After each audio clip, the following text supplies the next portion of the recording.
BBC Nepali सेवाको साँझ पखबाट सञ्जीव गिरीको नमस्कार। आज कार्यक्रममा संवैधानिक नियुक्ति विरुद्ध प्रधानमन्त्री र राष्ट्रपति कार्यालय सहित 39लाई विपक्षी बनाउँदै सभामुख अग्निप्रसाद सापकोटाद्वारा सर्वोच्च अदालतमा रिट निवेदन दायर। संविधानको रक्षार्थ संविधान र कानुनको अन्तिम व्याख्या गर्ने संवैधानिक अधिकार रहेको सर्वोच्च अदालतमा पुगेको छु। नेकपाको ओली समूहको काठमाडौँमा जनसभा, चुनावले नै भावी सरकारको निर्क्योल गर्ने प्रधानमन्त्रीको भनाई। देश चुनावतर्फ गयो, अब चुनावले फैसला गर्छ कसको सरकार बन्नुपर्छ, चुनावले फैसला गर्छ। गणतन्त्र, संघीयता र धर्मनिरपेक्षता विरोधी प्रधानमन्त्रीबाट कति आशावादी छन् भन्ने विषयवस्तु समेटिएको एक सामग्री र अन्तर्राष्ट्रिय प्रसङ्गमा युरोपेली संघका विदेश नीति प्रमुखद्वारा रुसी विपक्षी नेता एलेक्सी नभाल्नीलाई जेलबाट रिहा गर्न अपिल। तर सुरुमा आजका प्रमुख विश्व समाचार। गनी अन्सारीबाट समाचार सुन्नुहोस्। अमेरिकी सिनेटले बजेट सम्बन्धी संकल्प प्रस्ताव अनुमोदन गरेको छ, जसले डेमोक्र्याटहरूलाई 19 खर्ब डलर बराबरको कोरोना भाइरस सहायता कार्यक्रमलाई अगाडि बढाउने बाटो खुला गरेको छ। उपराष्ट्रपति कमला ह्यारिसले पहिलो निर्णायक मत दिएकी छन्। आवश्यक परेमा रिपब्लिकनहरूको मत बिनै सिनेटले सहायता कार्यक्रमलाई अनुमोदन गर्न सक्ने गरी कानुनी व्यवस्था गरिएको छ। कोरोना भाइरस सम्बन्धी सहायता कार्यक्रममा समेटिने कतिपय विषयमा केही डेमोक्र्याटहरूकै चासो रहेको छ र राष्ट्रपति जो बाइडेनले दुवै दलको समर्थन जुटाउने प्रयास जारी राख्ने देखिएको छ। युरोपेली संघका विदेश नीति प्रमुख जुजेप बुरेलले रुसी विदेश मन्त्री समक्ष त्यहाँका विपक्षी नेता एलेक्सी नभाल्नीको अवस्थाबारे चिन्ता जाहेर गर्दै उनलाई जेल मुक्त गर्न अपिल गरेको बताएका छन्। मस्कोमा पत्रकारहरूसँग कुरा गर्दै उनले भने, मैले रुसी मन्त्रीलाई हाम्रो गम्भीर चासोबारे जानकारी गराएको छु। उनको रिहाईको विषयमा हाम्रो अपिल दोहोर्याएको छु र नभाल्नीलाई विष दिइएको विषयमा निष्पक्ष छानबिन हुनुपर्ने भनेको छु। युरोपेली संघका विदेश नीति प्रमुख जुजेप बुरेल। युरोपेली संघ र रुस बीचको सम्बन्ध अहिले तनावको अवस्थामा रहेको उनले बताएका छन्। उपचारपछि बर्लिनबाट गत महिना रुस फर्केका नभाल्नीलाई गिरफ्तार गरिएको थियो। हङकङमा चीनले लागू गरेको राष्ट्रिय सुरक्षा कानूनबारे 6 वर्षदेखिका बालबालिकालाई पढाउनु पर्ने नयाँ शिक्षा निर्देशिकामा व्यवस्था गरिएको छ। विदेशी शक्तिसँगको साँठगाँठ अपराध हुने कुरा प्राथमिक तहका बालबालिकालाई सिकाइनेछ भने माथिल्लो तहकालाई हङकङले पाएको अधिकार र स्वतन्त्रताको सीमितताबारे पढाइनेछ। विद्यालयहरूलाई बालबालिकाको बानी बेहोराबारे ध्यान दिन तथा प्रजातान्त्रिक आन्दोलनलाई समर्थन गरिने कुराबारे रिपोर्ट गर्न भनिएको छ। बीबीसी संवाददाता सिलिया ह्याटन भन्छन्, गत जुन महिनामा हङकङमा चिनिया राष्ट्रिय सुरक्षा कानून लागू भए यता त्यसले जनजीवनमा धेरै परिवर्तन ल्याइसकेको छ र अब पालो विद्यालयहरूमा आएको छ। बीबीसी संवाददाता सिलिया ह्याटन। आलोचकहरू भन्छन्, नयाँ शिक्षा निर्देशिकाले विद्यालयहरूमा भएको अवस्था सिर्जना गर्नेछ। तपाईँ बीबीसी नेपाली सेवाको साँझपख सुनिरहनु भएको छ। विश्व व्यापार संगठन WTO को प्रमुखको नियुक्ति सम्बन्धी अक्टोबर महिनादेखिको गतिरोध अन्त्य भएको छ। नाइजेरियाकी नङ्गोजी ओकोन्जो इलावा WTO की प्रथम महिला तथा अफ्रिकी महानिर्देशककी रूपमा नियुक्त भएकी छन्। महत्त्वपूर्ण कामहरू गर्नुपर्ने अवस्था रहेको भन्दै उनले सहकार्यका लागि सबैलाई आह्वान गरेकी छन्। महानिर्देशकमा दक्षिण कोरियाली यू मङ हीले संयुक्त राज्य अमेरिका लगायत देशसँग परामर्श गरी आफ्नो उम्मेदवारी फिर्ता लिएपछि ओकोन्जो इलावाको भनाइ आएको हो। यू मङ हीको मुख्य समर्थकको रूपमा अमेरिका थियो। सहमतिका आधारमा नयाँ महानिर्देशक चयन गरिएको हो। राष्ट्रपति भ्लादिमिर पुटिनका प्रवक्ताले अमेरिकी राष्ट्रपति जो बाइडेनले रुस अमेरिका सम्बन्धबारे गरेका टिप्पणीहरू निकै आक्रामक र अनुपयोगी भएको प्रतिक्रिया दिएका छन्। बाइडेनले दिएका चेतावनीलाई महत्त्व नदिने राष्ट्रपतिको कार्यालय क्रेमलिनले जनाएको छ। यद्यपि संवादका लागि अझै आधारहरू बाँकी रहेको उसको भनाइ छ। विदेश नीतिबारे बिहिबार दिएको आफ्नो पहिलो भाषणमा बाइडेनले रुसप्रति कडा नीति लिने बताएका थिए। मस्कोले आफ्नै नागरिकलाई विष दिने गरेको, अमेरिकी चुनावमा हस्तक्षेप गर्ने गरेको र साइबर हमलाहरू गर्ने गरेको आरोप लगाउँदै बाइडेनले रुसलाई अब नपत्याउने बताए। र दक्षिण कोरियामा गरिएको एउटा अध्ययनले कोरोना भाइरस महामारीबीच मानिसहरूको मानसिक स्वास्थ्य समस्या गम्भीर रूपले बढेको देखाएको छ। सर्वेक्षणमा सहभागी प्रत्येक 5 मध्ये 1 जनाले मानसिक अवसादको शिकार हुने जोखिममा रहेको बताएका थिए। यो संख्या सन् 2018 को तुलनामा 5 गुणाले बढी हो। तपाईँ बीबीसी नेपाली सेवाको साँझपख सुनिरहनु भएको छ।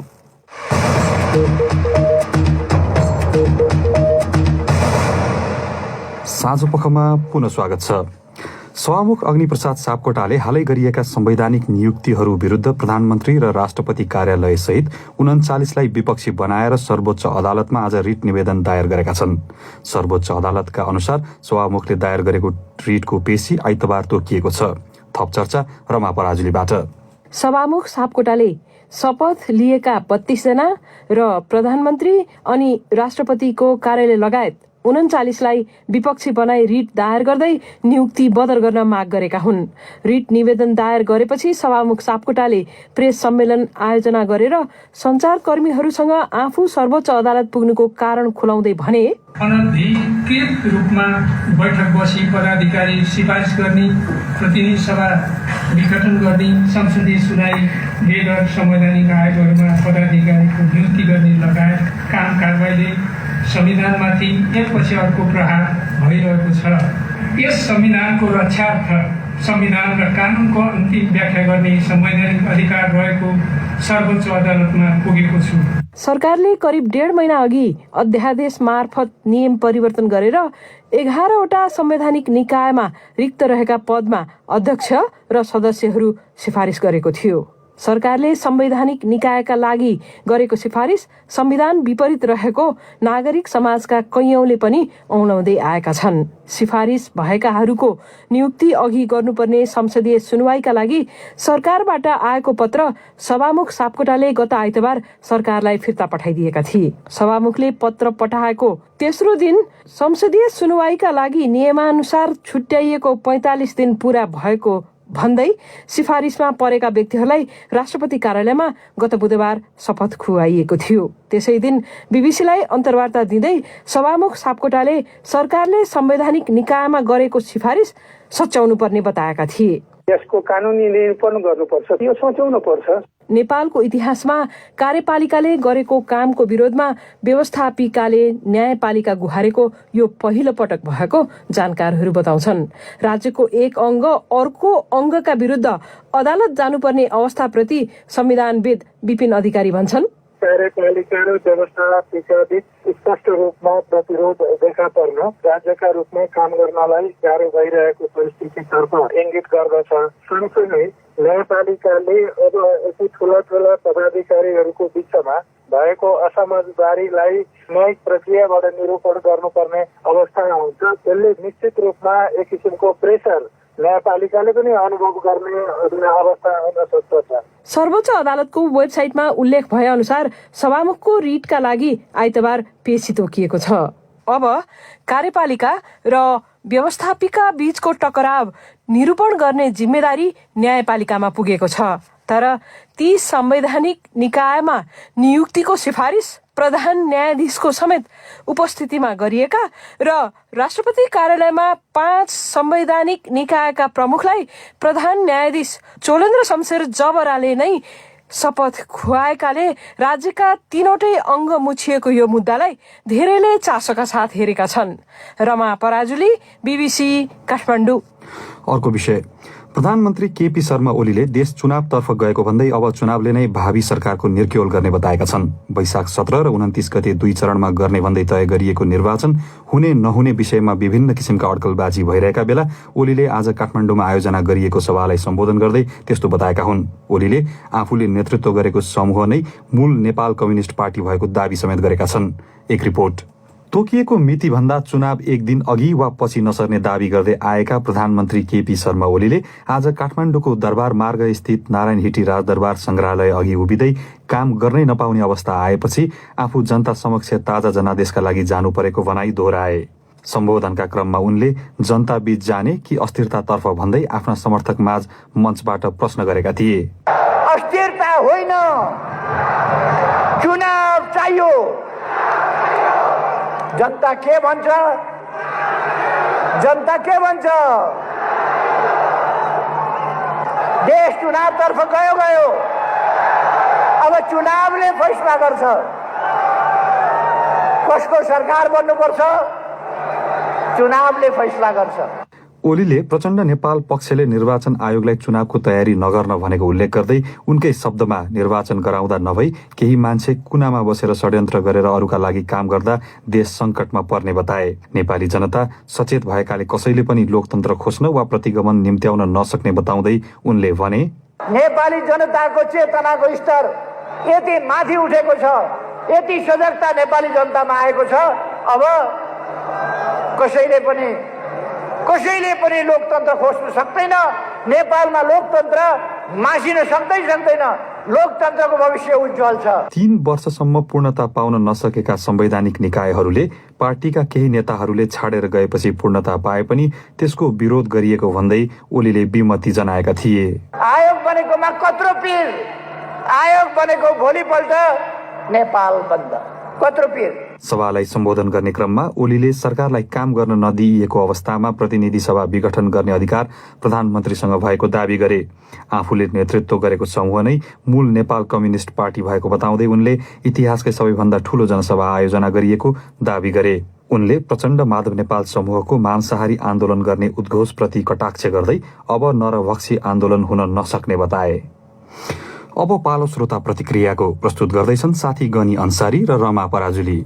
हिजो नेकपा प्रचण्ड नेपाल पक्षको आम हडताल, आज प्रधानमन्त्री केपी ओली पक्षको दरबार मार्गमा सभा, शक्ति प्रदर्शन गर्न राजनीतिक दलको होडबाजी र त्यसका लागि लाग्ने खर्चबारे तपाईको प्रतिक्रिया के छ भनेर आज हामीले सामाजिक सञ्जाल फेसबुक र ट्विटरमा सोधेका थियौं।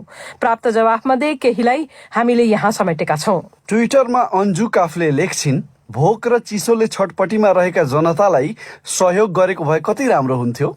विपक्षीहरूले संविधान रक्षाका लागि भन्दै आन्दोलन गर्नु त सान्दर्भिकै होला, तर आफैले नेतृत्व गरेको सरकारले केका लागि शक्ति प्रदर्शन, जनताले रगत र पसिना बगाएर तिरेको करको भद्दा मजाक हो यो। हाम्रो फेसबुक पेजमा लाबुङ माबोहाङ याक्थुङबाले लेखेका छन्, सत्ताको खेल हो यो, खर्चको प्रश्न किन, पेलिने जनता नै हुन्, देशको ढुकुटी रीति नै हो। बोधनाथ पौडेलको धारणा छ, आफ्नै हातमा डाडु पन्यु भएपछि खर्चको लेखाजोखा राख्ने कष्ट कसले पो गर्लान् र। राज्य कोषबाट खर्च गर्न पाएपछि पुगिहाल्यो नि, बाँकी कुरो चुनाव भइहाल्यो भने जसरी भए पनि जित्नुपर्ने होडबाजी। राजनीतिक दलहरूको शक्तिको होडबाजीमा जनताहरू मात्र चेपुवामा पर्नुपर्ने अवस्था छ। रविन्द्र पौडेल लेख्छन्, नेपालका राजनीतिक दलहरूको आय व्यय विवरण पारदर्शी छैन। निर्वाचन आयोगमा बुझाउने विवरण केवल औपचारिकता मात्रै हो। ठूल्ठूला सभा सम्मेलन, जुलुस, आम सभा जस्ता कार्यक्रममा गरिने खर्च सत्तासीन वा पूर्व सत्तासीनहरूको अकुत कमाई तथा संकलनबाट गरिएको चन्दाबाट नै हो। खुम्ब बहादुर शाहीको तर्क छ, यदि जनताको पक्षमा थिए भने त त्यत्रो रकम जुम्लाको जलेको बस्तीमा खर्च गर्थे। त्यति नै रकम जम्मा गर्ने हो भने जनयुद्धका घाइतेलाई सहयोग गर्न सकिन्थ्यो।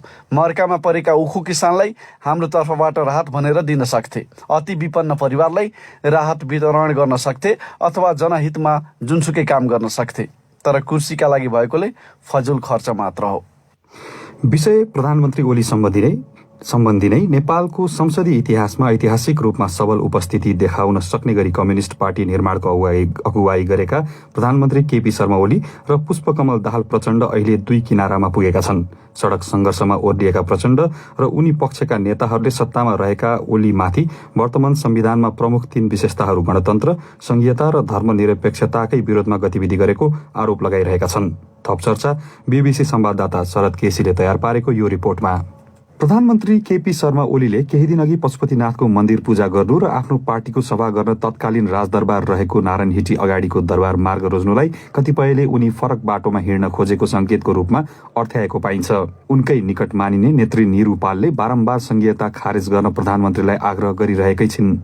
विक्रम सम्मत 2062 सालको जनआन्दोलनपछि भएको राजनीतिक व्यवस्थाले गरेका ती 3 वटा परिवर्तनको विरोधमा पटक पटक आवाज उठ्दै पनि आएको छ। कतिपयले प्रधानमन्त्री ओलीको कदमबाट राज संस्थाको पुनर्बहालीका पक्षपातीहरू खुसी रहेका र उनीहरू ओलीको पक्षमा लागेको समेत बताउने गरिएको छ।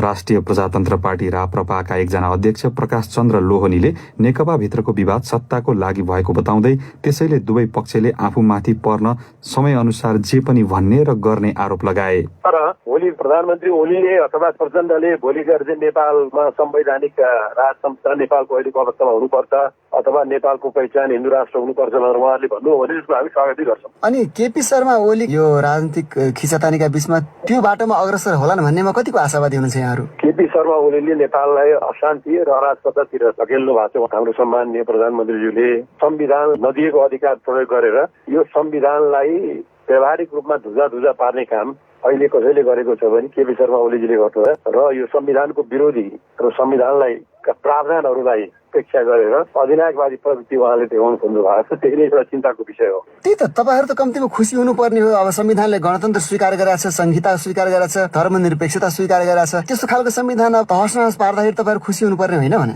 हामी खुसी र दुखी भन्दा पनि यो देशको स्थिरता र देशमा अशान्ति र अस्थिरता नआओस् भन्नेमा हाम्रो दृष्टिकोण हो। अघि सर्ट टर्म तपाईँको पार्टीको स्वार्थ मात्रै हेर्ने होइन, तर के भने देशमा अशान्ति र अराजकतातिर जुन जसरी गइरहेको छ त्यो नै सबै चिन्ताको विषय हो। जहाँसम्म इस्युको कुरा छ, संविधानभित्रको राज संस्था र धर्मको नेपालको चाहिँ पहिचान हिन्दू राष्ट्र हुनुपर्छ भन्ने कुरामा हामी त्यसमा चाहिँ हामी दृढ छौँ र त्यो इस्यु जसले लिएर जान्छ त्यसलाई हामी समर्थन पनि गर्छौँ अथवा उसित सहकार्य गर्छौँ। तर त्यसको मतलब संविधानका अरू सबै प्रावधानहरूलाई जुन किसिमबाट प्रजातान्त्रिक प्रक्रिया विधि र प्रक्रियालाई धुजा पार्ने काम भइरहेको छ त्यसले चाहिँ नेपाललाई अशान्ति ल्याउँछ भन्ने हाम्रो केही चिन्ता हो। राप्रपा मात्र होइन, नेपाली कांग्रेसभित्र पनि धर्मनिरपेक्षता विरोधी धारणा राख्ने नेताहरू छन्। त्यसको खेमाले त हिन्दू राष्ट्रको पक्षमा अभियान नै चलाउने गरेको थियो। तिनै मध्येका एक पूर्व मन्त्री लक्ष्मण घिमिरेले पशुपतिनाथ मन्दिरमा प्रधानमन्त्रीले गरेको पूजा अर्चनालाई अर्थपूर्ण रूपमा लिएका छन्। उनी भन्छन्, होइन, एउटा कुरो के भनेदेखि एउटा मार्क्सवादी लेनिनवादी विचारधारा भएको व्यक्ति आज देशको प्रधानमन्त्रीले अब पशुपतिनाथको मन्दिरमा गएर घण्टा चढाएर 1.25 लाख बत्ती बालेको यी आदि इत्यादि कुराहरू देख्दाखेरि यदि उहाँमा साँच्चीकै रूपान्तरण भएको हो भने जुन सम्भावना यस्ता कतिपय व्यक्तिहरूको विगतमा भएका पनि छन्, त्यो यदि साँच्चीकै चाहिँ उनले निष्ठापूर्वक उहाँले गरेको हो भनेदेखि त्यो अत्यन्त नै स्वागत योग्य कुरो हो। होइन, यो अलिकता चाहिँ राजनीतिक दृष्टिकोणले यदि आउने चुनाव भइहाल्यो भनेदेखि चाहिँ यो हिन्दू राष्ट्रवादीहरूलाई चाहिँ आफूतिर आकर्षण गर्नको निमित्त नै मात्रै उहाँले च्याखे थाक्यो हो भने त्यो दुर्भाग्य नै हुनेछ। अब त अरू कुरा त के भने आउने दिनहरूमा उहाँका गतिविधिहरूले देखिनेछ। पहिलो संविधान सभाका सदस्यहरूलाई दिइएको दस्तावेजमा उल्लेख नगरे पनि धर्मनिरपेक्षता षड्यन्त्रपूर्वक घोषणा गरिएको घिमिरेको दाबी छ। जनआन्दोलनमा पनि त्यो मुद्दा नरहेको उनको भनाइ छ। षड्यन्त्रको तहत नेपालमा धर्मनिरपेक्ष घोषाइयो, जबकि त्यो जुन पहिलो चाहिँ त्यो बैठकमा सांसदहरूलाई बाँडेको दस्तावेजमा त्यो चाहिँ छैन, तर पछि चाहिँ पढिँदाखेरि चाहिँ धर्मनिरपेक्षता घुसाएर चाहिँ पढियो। यदि षड्यन्त्रको तहत नेपाललाई धर्मनिरपेक्षता ल्याइएको हुनाले यसलाई हटाउने प्रयास गर्नुभयो भनेदेखि चाहिँ त्यो ठुलो स्वागत योग्य कुरो हो। तर धर्मनिरपेक्षताको पक्षमा व्यक्ति र दल, खास गरी वामपन्थी पार्टीहरू पनि छन्। संहिताको विपक्षमा पहिलेदेखि आवाज उठाउँदै आएका राष्ट्रिय जनमोर्चाका अध्यक्ष चित्रबहादुर केसीले शासकले नभई जनताले संहिता खारेज गर्ने बताए। संहिता मात्रै होइन, गणतन्त्र धर्मनिरपेक्षता धेरै चाहिँ खतम पार्छन् भन्ने चाहिँ हामीलाई गम्भीर चिन्ता लागिरहेको छ। त्यस हुनाले संहिता खारेज गरिदिन्छ भने नेपाली जनताले ढुक्क परिदिन्छ कुरै भएन। नेपाली जनताले खारेज गरिदियो भने अब ओलीले अर्काले गरेर कहाँ गरिन्छ? यदि केपी शर्मा ओलीकै कार्यकालमा संहिता खारेज गर्ने दिशामा कदम अगाडि बढ्यो र मुलुक त्यतातिर प्रक्रियामा अगाडि गयो भने तपाईँले त्यसको स्वागत गर्नुहुन्छ कि विरोध गर्नुहुन्छ? त्यति बेलाको चाहिँ एमालेका काङ्ग्रेसका तत्कालीन नेताहरू त संहिता बोलिहाले नि। अहिले नेपाली जनतालाई संहिता घाँडो भएको छ। ओलीले खारेज गर्ने भएको त उति बेलै बोक्ने थिएनन्, गिरिजा प्रसादले उति बेलै बोक्ने थिएनन्। मै ठुली संविधान सभामा चाहिँ संहिता कसैले बोकाउने बेलामा होइन, मैले भन्न खोजेको यदि संहिताको बारेमा छिनोफानो गरौँ त त्यसो भए भनेर जन्मसङ्ग्रही घोषणा गर्ने पहल लिए केपी शर्मा ओलीले भने त्यो बेलामा तपाईँहरूको स्वागत गर्नुहुन्छ कि विरोध गर्नुहुन्छ केपी शर्मा ओलीको कदमको? होइन, त्यो जसले संहिता बोकाएका हुन् उनले चाहिँ सकेसम्म यही जन्मसङ्ग्रहको दालझेल गरेर फेरि नेपाली जनतालाई चाहिँ संहिता स्वीकार गर्न लाउने षड्यन्त्र पनि छ। जन्म सङ्ग्रह पनि कसरी हुन्छ, सत्ताधारीहरूले कति षड्यन्त्र गर्छन् भन्ने कुरा त्यो हामीलाई पनि अनुभव छ नि। संविधानविद भीमार्जुन आचार्यले पनि नेपाल जस्तो देशले संघीयता धान्न नसक्ने जिकिर गर्दै आएका छन्। प्रधानमन्त्रीका पछिल्लो सांकेतिक गतिविधिलाई गणतन्त्र, संघीयता र धर्मनिरपेक्षता विरोधी मतदाताको भोट बटुल्ने चालको रूपमा लिएका छन्। उनी भन्छन्, गणतन्त्रवादी पनि आफै, संघीयतावादी पनि आफै, संघीयता विरोधी पनि आफै, धर्म विरोधी पनि, धर्मको पक्ष पनि, सबै चिजको मै हुँ भन्ने सन्देश दिनको लागि उनले जे पनि बोल्न सक्छन् र त्यो केवल चुनावी स्टन्ट भने चाहिँ त्यो गर्नको लागि गर्लान् जस्तो लाग्दैन मलाई। दोस्रो, उनको यो उसमा विश्वास गरेर समर्थन गर्ने राजावादीहरूले उसलाई साथ दिएको देखिन्छ। त्यो त उनीहरूको लागि मैले बुमराङ देख्छु। त्यो एजेन्डा यिनले बोल्यो भने भोलि मान्छेले रातोपाले किन भोट हाल्नु, भोलिलाई भोट हाल्यो भइहाल्यो। सबैको यो सटक हो, यसमा कुनै पनि इमान्दारी छैन जस्तो लाग्छ मलाई। यसअघि राजसंस्थाको पक्ष र धर्मनिरपेक्षताको विरोधमा सडक प्रदर्शनहरू समेत भएकामा प्रतिनिधि सभा विघटनको ओलीको कदमले सबै विषयान्तर भएको र अन्तैतिर विषय डोरिएको उनको बुझाइ छ। तर प्रधानमन्त्री ओलीले भने आफूमाथि नेकपाकै आफ्नै पूर्व सहकर्मीहरूले लगाउने परिवर्तन विरोधी भएको आरोप अस्वीकार गर्दै आएका छन्। बीबीसी संवाददाता शरद केसीको रिपोर्टपछि पालो अब एउटा अन्तर्राष्ट्रिय विषयको। युरोपेली संघका विदेश नीति प्रमुखले रुसी विपक्षी नेता एलेक्सी नभाल्नीलाई जेलबाट रिहा गर्न अपील गरेका छन्। मस्कोमा पत्रकारहरूसँग कुरा गर्दै जुजे बुरेलले रुसी विदेश मन्त्री समक्ष नभाल्नी बारे आफूले चिन्ता जाहेर गरेको बताए। युरोपेली संघ र रुस बीचको सम्बन्ध अहिले तनावको अवस्थामा रहेको उनको भनाइ छ। बीबीसी विवरणमा आधारित रिपोर्ट सुनौ गनी अन्सारीबाट। विदेश नीति प्रमुख बुरेलले रुसी राष्ट्रपति भ्लादिमिर पुटिनका आलोचक नभाल्नी विरुद्धको मुद्दा खराब बिन्दुमा रहेको बताए। नभाल्नीमाथि अदालतमा नयाँ अभियोग लगाइएको छ। पुटिन समर्थित एउटा भिडियोमा देखिएका द्वितीय विश्वयुद्धमा लडाईँ गरेका एकजनाको नभाल्नीले अपमान गरेको आरोप लगाइएको छ। धोखाधडी गरेको अभियोगमा गत मंगलबार नभाल्नीलाई जेल पठाइएको थियो। 44 वर्षीय नभाल्नीले गत अगस्तमा स्नायु प्रणालीमा असर गर्ने विष हमला गराएर पुटिनले मार्न खोजेको आरोप लगाएका छन्। तर रुसी राष्ट्रपतिको कार्यालय क्रेमलिनले घटनामा आफ्नो संलग्नता रहेको अस्वीकार गर्दै आएको छ। उपचारपछि बर्लिनबाट गत महिना रुस फर्केका नभाल्नीलाई गिरफ्तार गरिएको थियो। रुसी अधिकारीहरूले उनीप्रति अपनाएको नीतिको युरोपेली संघ, युके र मानवाधिकार मामिला हेर्ने युरोपको प्रमुख निकाय काउन्सिल अफ युरोपले चर्को आलोचना गरेका छन्। नभाल्नीको समर्थनमा प्रदर्शन गरेका हजारौं मानिसहरू पछिल्ला दिनहरूमा पक्राउ परेका छन्। मस्कोमा कड़ा सुरक्षा व्यवस्थाबीच उनीहरूले प्रदर्शन गरेका थिए। साँझ पखको अन्तिम विषयमा म्यानमारमा सेनाले निवर्तमान जननिर्वाचित सरकारका पदाधिकारीहरूमाथि दमन गर्ने क्रम जारी राखेको छ। नेत्री आङ सान सुचीको दलका एक वरिष्ठ नेता शुक्रबार बिहान पक्राउ परेका छन्। सुची सहित कैयौं नेताहरू सोमबारदेखि सेनाको नियन्त्रणमा छन्। नेता विन तेनले प्रहरी र सेनाका सुरक्षाकर्मीहरूले आफूलाई राजधानीतिर लगिरहेको बताएका छन्। यसै सन्दर्भमा हामीले म्यानमार स्थित नेपाली भाषी लेखक तथा साहित्यकार पत्रकार ज्ञानबहादुर थापा बगालेसँग कुराकानी गर्दै सबैभन्दा पहिले त्यहाँका नेपाली भाषीले सैन्यकुलाई कसरी लिएका छन् भनेर सोधेका थियौं। अब यो बर्मामा बस्ने नेपाली भाषीहरूले यो कुरालाई कसरी लिन्छन् भन्दा यो त यस्तो छ, हेर्नुहोस्, हामी म्यानमारमा बसोबास गर्ने जनजातिहरू सबैलाई परेको विषय हो। यो एउटा जातिलाई मात्रै होइन, प्रजातन्त्र छ त सबैले उपभोग गर्न पाउँछन्। मिलिट्री शासन आयो, यो सबै जनजाति सबैजनालाई यो भोग्नुपर्ने विषय हो। र म त के भन्छु भने यो त प्रत्येक नागरिकको अधिकार हनन भएको विषय हो। र यो म्यानमार नागरिक प्रत्येकमा जिम्मा छ कि भर्खरै मौलाउँदै गरेको प्रजातन्त्रलाई यसरी अल्प आयुमै चुनिएकोमा यसलाई फेरि पुनर्बहाली गर्न प्रत्येक नागरिकको जिम्मेवार छ। हामी यसरी नै लिएका छौँ। कुको विरोधप्रति नेपाली भाषीको समर्थन छ त? अब हामी जसरी चाहिँ नि यहाँका बासिन्दाहरूले यसको विरोध गरिराख्नु भएको छ, हामी पनि त्यसमा सम्मिलित भएर विरोध गरिरहेका छौँ। लौ आज सबैले ढ्याङ्ग्रो ठटाएर यसलाई चाहिँ नि विरोध गर्ने हामी विरोध गरिराखेका छौँ। मोमबत्ती बालेर यसको विरोध गर्ने हामी विरोध गरिरहेका छौँ। र सरकारलाई सहयोग गर्नुपर्छ भन्ने विषयमा पनि हामी मिलेर यहाँका बासिन्दाहरूसँग काँधमा काँध मिलेर हामी गरिरहेका छौँ। यहाँले पनि हामीलाई कहिले पनि छुट्याउनु भएन र हामी पनि भिन्न छौँ भनेर हामी महसुस गरेका छैनौँ। हामीले प्रत्येक पाइलामा यसको विरोधका लागि हामी काम गरिरहेका छौँ। सैनिक पृष्ठभूमि भएका गोर्खाली समुदाय छन्, सेनाप्रति सहानुभूति होला कि? हो, कहीँ हाम्रो नेपाली जातिहरूको इतिहास, गोर्खाहरूको इतिहास हेर्ने हो भने मिलिट्री इतिहाससँग जोडिएर आएको हो। कोहीले मिलिट्री शासनलाई नै मन पराएको, रुचाएको हुनुपर्छ। र पहिला त्यस्तो थियो कि हाम्रो भन्दा अघिल्लो पुस्ता, हाम्रो पुस्तासम्म भनौँ न, हाम्रा पूर्वजहरूले यो देशको वफादारीता निभाउनुपर्छ, मिलिट्रीबाट जुन चाहिँ इतिहास कोरेको छ त्यो इतिहासलाई कायम राख्नुपर्छ र हामी कतै पनि लाग्नुहुन्न भनेर हामीलाई सम्झाउनुहुन्थ्यो। तर आजभोलि त्यस्तो छैन। स्वतन्त्र विचारधारा पढालेखा पनि धेरै हुँदै आए।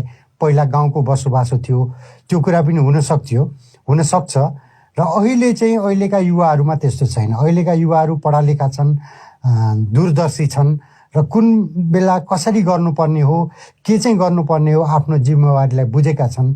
आज प्रत्येक सोसियल मिडियामा हेरौँ युवाहरूले आफ्नो विरोध जनाइराख्नु भएको छ र केही बुढापाकाहरू होलान् चाहिँ नि यो झमेलामा नफसौँ भन्ने, अथवा सबैभन्दा ठुलो कुरो डर हो। हेर्नुहोस्, यहाँ मनमा कसैको मनमा पनि यसको समर्थन गर्लान् जस्तो मलाई लाग्दैन। तर के गर्ने, अब सैनिकको अगाडि, हतियारको अगाडि सबैलाई डर हुन्छ। त्यो डरका कारणले सबै चुप लागेर बसेका हुन्। चुप लाग्यो भन्दैमा त्यसले समर्थन जनाएका हुन् भन्न पनि हामीले मिल्दैन। तर युवाहरूले यसको विरोधमा चाहिँ कदम चालिरहेको म देख्छु। सैनिक शासनमा स्थिरता र विकास हुन्छ भन्ने एक थरीको धारणा पनि छ नि। अब यो मिलिट्री शासन आएर चाहिँ कहिले पो विकास भएको थियो र? म भने मेरो जम्मै जीवनकाल मिलिट्री शासनमा नै बित्यो। भर्खर 50-60 वर्षसम्म यो मिलिट्री शासनमा हामी विदेशसँग वञ्चित भयौँ। हाम्रो शैक्षिक चाहिँ नि योग्यताहरू तहस नहस भए कि जबकि प्रजातन्त्र हुँदाखेरिको चाहिँ नि देशको शैक्षिक अवस्था र प्रजातन्त्र गुमिसकेपछि 1960 सालबाट यता चाहिँ नि शैक्षिक अवस्था हेर्ने, इकोनोमी अवस्था हेर्ने भने ध्वस्त भएको नै देखिन्छ। यो इतिहासले जनाएको छ र हामीलाई चिन्ता छ कि यही इतिहास फेरि दोहोरिने हो कि। अब भनाइ छ 1 सालभित्रमा फेरि चुनाव हुने हो, चुनाव गर्छु भन्ने भनाइ त छ, तर पनि हुने हो कि होइन, यहाँ केही टुङ्गो पनि छैन। स्थिति भयावह छ र कसरी चाहिँ हामी 50-60 सालसम्म विकास नभएको हो, अब यो सैनिक कालमा आएर विकास हुन्छ, देश अगाडि बढ्छ भनेर हामीले कसरी विकास गर्ने? यो त सम्भव नै छैन। पहिलो कदमको नेपाली भाषीलाई चाहिँ कस्तो असर पर्ला? प्रत्येक म्यानमार नागरिकलाई असर पर्छ। चाहे पनि नचाहे पनि, सडकमा उत्रे पनि, घरमै बसे पनि यसले असर पार्छ। देशको उन्नति भयो भने सबैले उपभोग गर्न पाउने हुन् र देश विकास भएन भने हामी पनि विकास हुँदैनौँ, भिन्न कोही पनि छैनौँ। र म यही भन्न चाहन्छु कि हामीले यसको विरुद्धमा केही न केही विरोध जनाउनै पर्छ। सडकमा उत्रिनुहोस् या घरमा बस्नुहोस् र यसको चाहिँ विरोध जनाउनै पर्छ म भन्न चाहन्छु। आज 5औं दिन हो र स्थितिमा खास बदल आएको छैन। सम्माननीय राष्ट्रपतिज्यूलाई सडकमा पार्टीको लागि जुन चाहिँ नि समर्थनका लागि हिँडेको र्यालीलाई घरबाट बाहिर निस्केर ताली बजाएर चाहिँ नि स्वागत गर्नुभयो भनेर कोभिडको नियम विरुद्ध भयो भनेर मुद्दा लगाएको छ। स्टेट काउन्सिलर डा आउङ सान सुचीलाई को मुद्दालाई हेर्ने हो भने घरमा सेक्युरिटीले चलाउने वकी टकीलाई यो विदेशबाट लिएर आएर यसको लाइसेन्स छैन, यसको ट्याक्स तिरेको छैन भनेर बक्मफुसे मुद्दाहरू लगाएर आज मुद्दा लगाइरहेको छ र यस्तो स्थितिमा कानुन भनेकै उसको मुखमा छ। उनी थिए म्यानमार स्थित नेपाली भाषी लेखक तथा साहित्यकार पत्रकार ज्ञानबहादुर थापा बगाले। अब अन्त्यमा प्रमुख विश्व समाचार संक्षेपमा। रुसी सरकारले जर्मनी, पोल्यान्ड र स्विडेनका कूटनीतिज्ञहरूलाई देश निकाला गर्दैछ। विपक्षी नेता एलेक्सी नाभाल्नीको पक्षमा गत महिना आयोजित प्रदर्शनहरूमा उनीहरू सहभागी भएको रुसी विदेश मन्त्रालयले जनाएको छ। अमेरिकी सिनेटले बजेट संकल्प प्रस्ताव अनुमोदन गरेको छ, जसले डेमोक्र्याटहरूलाई $19 खर्ब बराबरको कोरोना भाइरस सम्बन्धी सहायता कार्यक्रमलाई अगाडि बढाउने बाटो खुला गरिदिएको छ। युरोपेली संघका विदेश नीति प्रमुख जोजेफ बोरेलले रुसी विदेश मन्त्री समक्ष त्यहाँका विपक्षी नेता एलेक्सी नाभाल्नीको अवस्थाबारे चिन्ता जाहेर गर्दै उनलाई जेल मुक्त गर्न अपिल गरेको बताएका छन्। नाइजेरियाकी नङ्गोजी ओकोन्जो इलावा विश्व व्यापार संगठन WTO की प्रथम महिला तथा अफ्रिकी मूलको प्रथम महानिदेशक के रूपमा नियुक्त भएकी छन्।